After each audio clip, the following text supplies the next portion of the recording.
Hi everyone. Today I'm back with another review, and my first review that incorporates both live action and animated characters, and it's probably the most popular movie of that particular genre. Who Framed Roger Rabbit? Yes. So this movie came out 30 years ago, and it was a really ambitious project. I found out some facts beforehand. This was the most expensive movie at the time, had the longest end credits, and it also had some characters appearing together that normally wouldn't have. So there's so much there that's really great. I don't even know how to begin, except as how many of my fellow reviewers would with this story.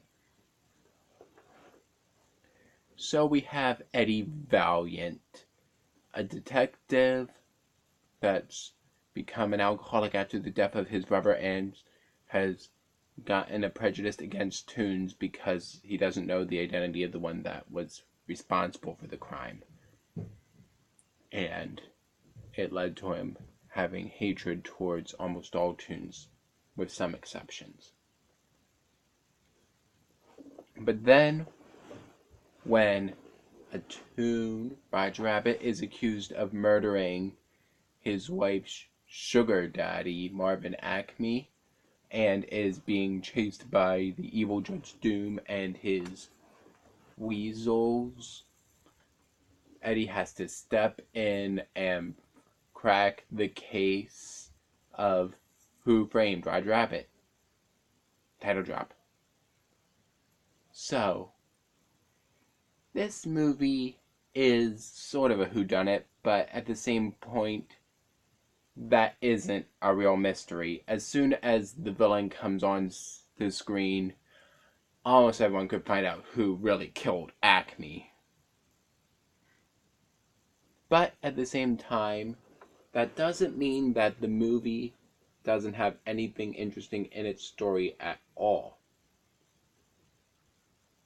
And while we do have some obvious storylines coming up, there are still many plot twists to the film that aren't really expected, and plenty of good red herrings to throw you off in the mystery.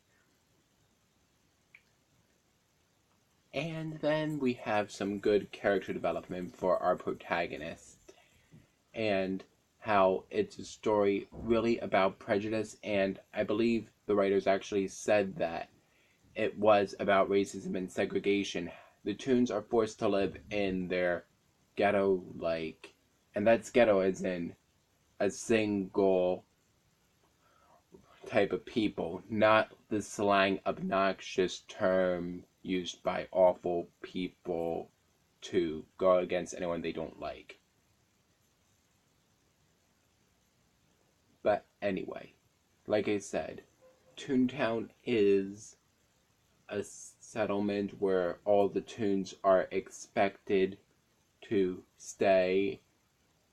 They perform often in clubs, but it's strictly humans only.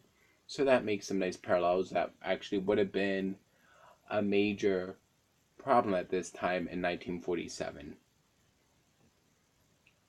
And there's also the very concept of the world where humans and Toons are together, which not only does it have some interesting parallels there, there's also a great creativity, and it's just so hard not to be swept up by it, no matter how many times you see it, of all these characters coming together.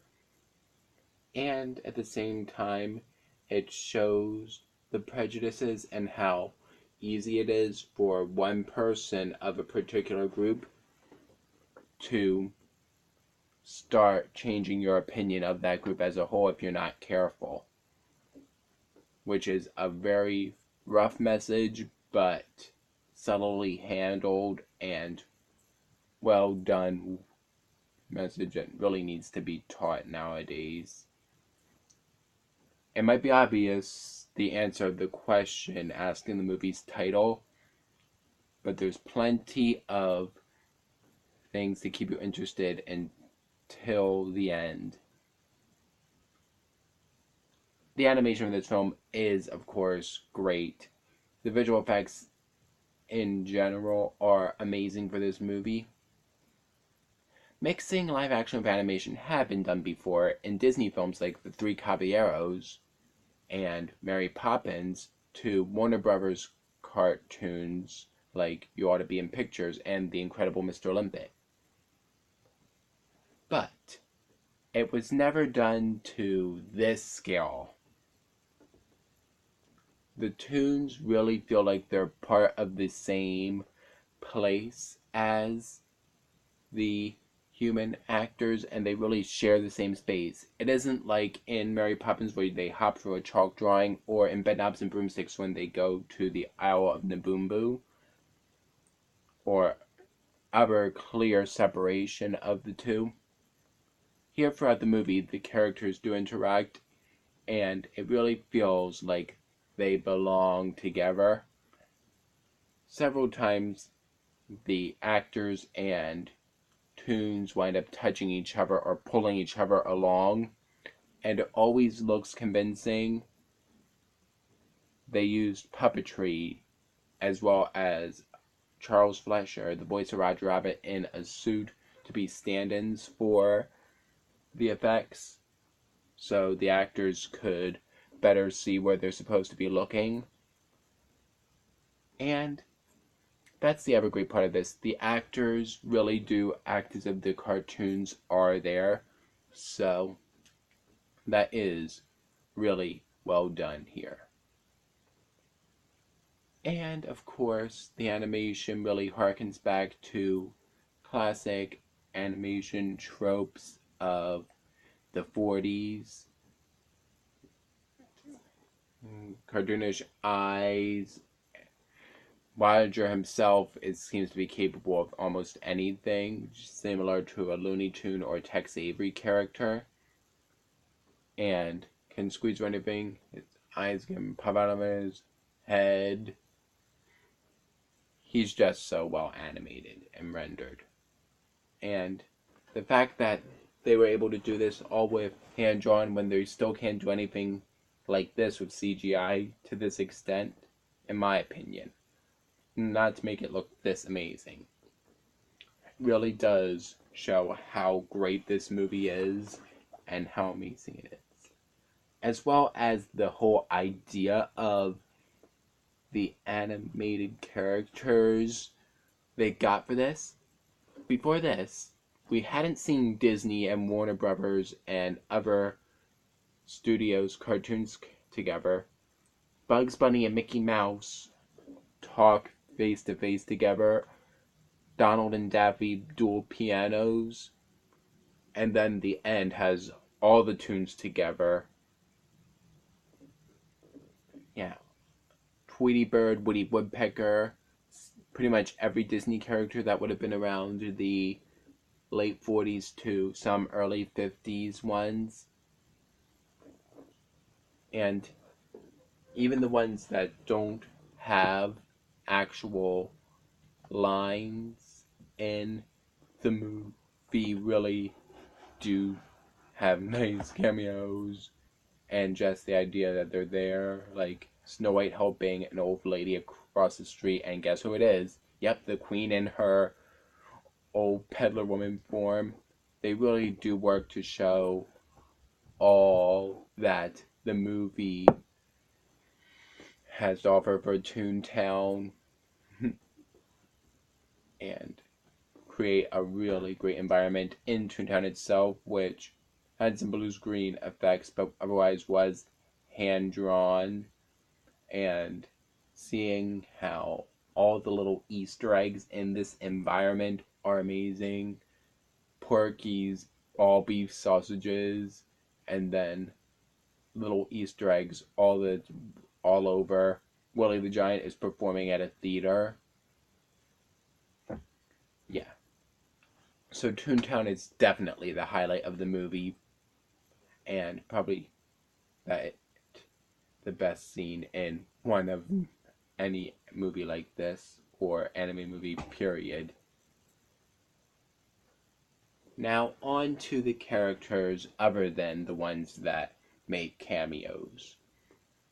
Eddie Valiant is our star, and, like I said before, he has a certain prejudice against Toons, and while it's wrong to feel that way about an entire group, it is believable, and he still has standards for it. He never does turn on older friends of his, even the ones that are Toons, such as when he's first at the club and interacts with Betty Boop, who he was friends with presumably around the time Teddy, his brother, was still alive. And he still talks to her like she's an old friend and happily agrees with her that she's still got her talent even if she isn't in cartoons anymore. Work's been kind of slow since the cartoons went to color, but I still got it. Boop boop be doop boop. Yeah, you still got it. And then we see that he has plenty of moments that are really nice, even if he keeps it under his cynical nature. Little establishing moments really can do a lot for a character, and after he takes the job from R.K. Maroon, we see him going to Dolores's saloon, and then when he's lying, he sees his friend or acquaintance Earl, who was laid off from the red car there without his hat and passed out and drunk. He puts his hat on for him and gives him a little pat and concernedly asks the other patrons what's wrong with Earl.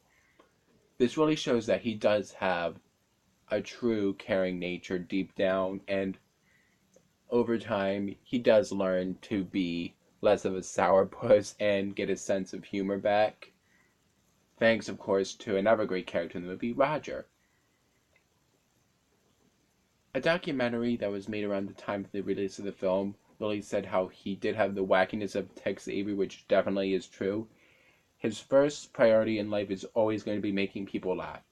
Even when he's in the extreme danger of this, he cares more about the patrons at the bar being miserable and needing to laugh than he does for his own life.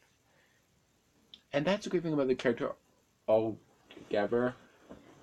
Like Eddie, Roger does have a deep caring for everybody around him, but he's more external with it and isn't above making other people's happy even at the dumbest times, which is presumably the duty of most Toons, but we don't see any Toon this in love with his job in the movie as Roger. He has great enthusiasm for just being a cartoon character and great respect for other characters like Goofy, and I'm sure he also feels the same way about all the other Toons in the movie. But at the same time, he has other layers to him. He feels completely heartbroken when he thinks Jessica has purposefully cheated on him or played patty cake, which is really important to Toons. It's probably their version of less PG rated things. And I really do love how he always seems to care about everybody's happiness around him, even Eddie's, and I'd say he cares as much about that as he does solving his own case. The fact that Eddie is acting like a sourpuss and that he doesn't want him to be this miserable. So, again, Roger is a great character, as is his wife, Jessica. Now, Jessica, I'm sure at least somebody, if I reach enough people, that is, at least my boyfriend, hi, sweetie, have been attracted to Jessica. And I can totally see why. She's very beautifully animated, and as I previously said, I have no judgments with people that have crushes on anime characters, considering I have one too. Watch a few videos to find out if you don't already know. And there is more to her than that, which is the only shame of people always saying how sexy she is and all. We have a lot of great red herrings, and at many times they want you to think that she's a villain, or at least working with them, and it's done well enough to fool a person, but her motives are completely pure and she loves her husband so much. But she could have any tune she wanted, and who does she pick? Roger. And why? 4 words. He makes me laugh. And what's more, she's not questioned for it after this point. That's enough. She cares more about what somebody can bring to her life in an emotional sense than physical attraction. And another nice touch is that other characters do feel the same way as her, especially Betty Boop. At one point, she considers Jessica lucky to be married to Roger. And she's just such a great character, and she and Roger are so adorable together. Great couple. And speaking of couples, we have Dolores, who is Eddie's girlfriend that he's gone in with some ups and downs with over the time period, but they definitely really love each other, and she is there for a lot of the case, even if she isn't there for the very climax of it. She does give Eddie some very important information, as well as standing up to Doom, so I really kind of respect her there. Arcane Maroon is another character that has some selfish motives, but there's a bit more to him. The sad part is he's only in a few scenes, so it's hard to see what's really going on with him, because we hear a bit of what was going to happen to him, but then, of course, things happen to him. Same thing for Marvin Acme, obviously, but he also has such a childish glee to him that even when he's doing that with Jessica, you can't hate him. Baby Herman is just so funny with how he's an adult but drawn as a baby. Some animator there must be really mean to do that to a guy or toon. But at the same time, he's just a loyal friend to Roger, and willing to pay Eddie to help him. And then we have our villains.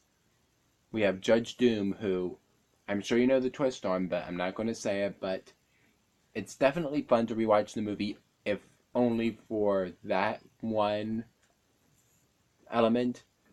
Yeah, with all the other elements I've mentioned, another great one is just seeing how many clues there are to who he really is. And I'm saying that loosely because we get an idea of it, but even at the very end, there's still questions unanswered, which makes for a good villain and makes him all the more intimidating that even at the end, you still have a question or two. I know there's a comic that says a little bit, but I'm not going into that because I only like to keep something to the movie itself to see how it stands on its own. And then there's the Weasels, who are typical cartoonish bad guys, and they can bring some, especially Smarty, who has a bit of a naughtier name, but in merchandise is referred to as Smarty, as Zelina, and how he often mispronounces words, or mispronunciates, as he would probably say. So, he is a great henchman to Doom, so the characters for this movie are great. With a strong story, some wonderful effects, and characters that are funny, intimidating, and very relatable. This is a must-see movie for any animation fan or movie fan in general. I'm sure you've already seen it, but why not watch it again? It's definitely worth it. I would like to thank my friend Adam for suggesting this review, and as always, if you have an anime film you want me to review, please leave it in the comment section below. Until next time, smile, Donya, smile.